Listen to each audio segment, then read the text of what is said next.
Many greetings to all in one and only your educational platform Royal Education with Vanshika. If you are new to my channel then please subscribe to my channel and press the bell icon for further updates. Like my video and share with your friends. Let's begin. So hello everyone, welcome back to my channel. Today we are going to study story number 5 of Gadya Sankalan जिसका नाम है Outsider, written by Malti Joshi. So let's begin. देखते हैं क्या है इस story में. Outsider कहानी सामाजिक परिवेश पर आधारित है. इसके लेखिका मालती जोशी जी हैं. इन्होंने अनगिनत कहानियाँ, बाल कथाएं एवं उपन्यास की रचना की है जिनका अनुवाद भारतीय और विदेशी भाषाओं में किया गया है. इनकी रचनाओं का रंगमंचन, रेडियो तथा दूरदर्शन पर भी किया गया है. आम बोलचाल की भाषा को ही इन्होंने रचना में स्थान दिया. इनकी अन्य रचनाएं हैं परख, जीने की राह, दर्द का रिश्ता आदि हैं. प्रस्तुत कहानी में परिवार की सबसे बड़ी लड़की जिसका नाम है नीलम अपने पिता की आकस्मिक निधन के बाद नौकरी करके तथा अविवाहित रहकर पूरे परिवार के भरण पोषण का उत्तरदायित्व निभाती रही. उसके पिताजी की डेथ हो गई थी और वो सबसे बड़ी थी, इसलिए वही पूरा घर चलाती थी, जॉब करती थी.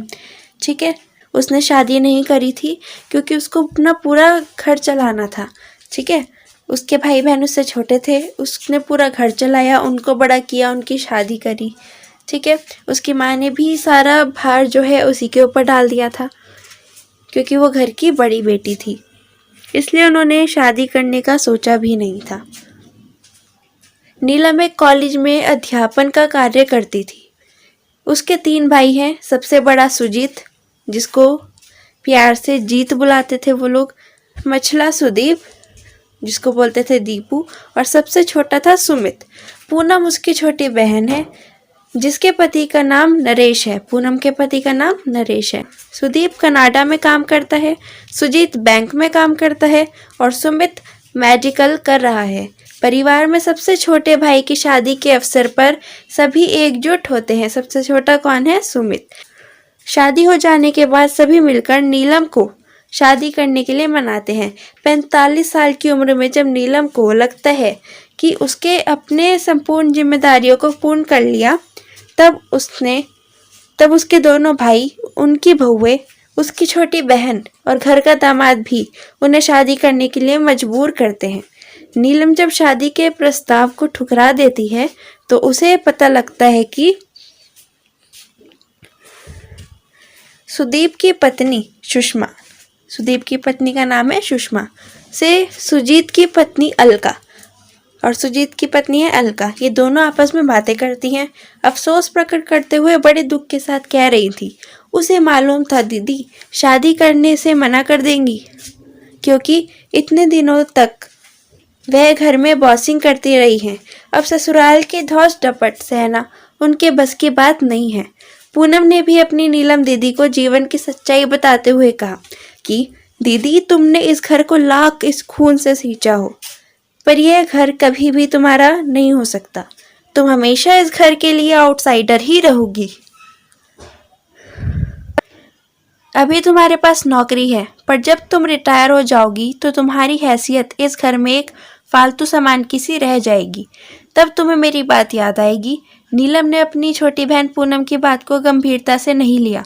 सुमित की शादी के लिए ली गई 15 दिनों की छुट्टियां जब समाप्त हो गई तो नीलम अपनी छुट्टियों को कुछ और दिनों के लिए बढ़ाने के उद्देश्य से अपने कॉलेज गई.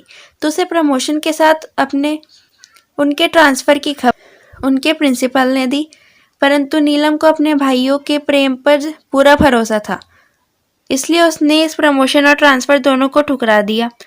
उनकी यह गलतफहमी थी कि उनके भाई उन्हें कभी भी अपने से दूर नहीं जाने देंगे, परंतु घर जाकर जब उसने स्वयं अलका के मुख से सुना कि उनका उस घर में रहना अलका को नहीं भाता, उसका मन था कि दीदी के रहते वह घर कभी भी पूरी तरह से उसका नहीं हो सकता है तथा दीदी के कारण ही उसे अपनी बहुत सी इच्छाओं का गला घोटना पड़ता है.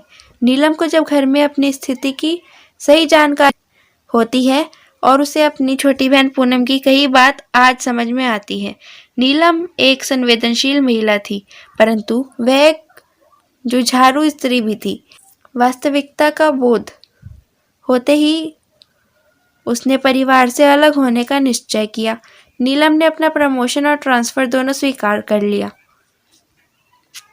अतः हम देखते हैं कि जिस घर के लिए नीलम ने अपने सपने, अपनी खुशियाँ और अपनी जिंदगी लगा दी थी, उसी घर के लोगों ने उसे आउटसाइडर बना दिया था। नीलम एक स्वाभिमानी स्त्री थी। उसने उनसे पहले ही स्वयं को आउटसाइडर बना लिया। इस कहानी के माध्यम से लेखिका ने समाज में अविवाहित स्त्रियों की त्रासदी को दिखाने का प्रयास किया है। लेखिका के अनुसार समाज में जब कोई स्त्री पुरुषों की तरह अपने कंधे पर अपने परिवार की जिम्मेदारियों का बोझ उठाती है और निष्ठापूर्वक उसे निभाती है, तो उसे घर का अधिपति नहीं वरन आउटसाइडर ही माना जाता है। ये हमारे समाज की एक विकट समस्या है कि लड़की का घर जहाँ उसका जन्म हुआ है वह कभी अपना नहीं होता, उसका ससुराल ही उसका घर होता है। अर्थात जिस लड़की की शादी ना हो उसका कभी अपना घर ही नहीं होगा, वह हमेशा हर किसी के लिए आउटसाइडर ही रहेगी। इस कहानी के माध्यम से लेखिका ने यह संदेश दिया है कि इस पुरुष प्रधान समाज में यदि एक स्वाभिमानी स्त्री चाहे तो अपने आत्मसम्मान को संवेश सुरक्षित रख सकती है। तो ये थी हमारी स्टोरी आउटसाइडर, जिसको लिखा था मालती जोशी जी ने। अब देखते हैं इस स्टोरी का उद्देश्य क्या है। आउटसाइडर कहानी मुख्य पात्र नीलम है, इस पर केंद्रित है। नीलम अब परिवार को बसाने बढ़ाने में अपना जीवन कुर्बान कर देती है। पिता की मृत्यु के बाद कमाने की जिम्मेदारी नीलम पर आ गई। इधर नीलम की उम्र बढ़ती गई। सुदीप इंजीनियर बनने के बाद ही विवाह हो गया। इसके बाद वह अपनी पत्नी के साथ कनाडा चला गया। सुजीत बीकॉम करके बैंक में लग गया। फिर पूनम की शादी, सुमित की पढ़ाई का खर्चा नीलम को ही उठाना पड़ा। उसके विवाह पढ़ाई में नीलम ने अपना जीवन कुर्बान कर दिया। भले ही नीलम ने परिवार के लिए त्याग किया, लेकिन परिवार उसे आउटसाइडर ही मानता है। अतः लेखिका ने परिवार व समाज में होने वाली भेदभाव का अच्छा चित्रण किया है। एक लड़की के लिए पिता का परिवार आउटसाइडर ही माना जाता है। पुरुष प्रधान समाज में स्त्री की नियति का वर्णन करना लेखिका का मुख्य उद्देश्य रहा है। तो ये थी हमारी स्टोरी। आई होप आप लोगों को अच्छी लगी हो। डू कमेंट बिलो अगर कोई डाउट है तो। So that's all for today. ये थी हमारी आज की story number 5 outsider, written by Malti Joshi.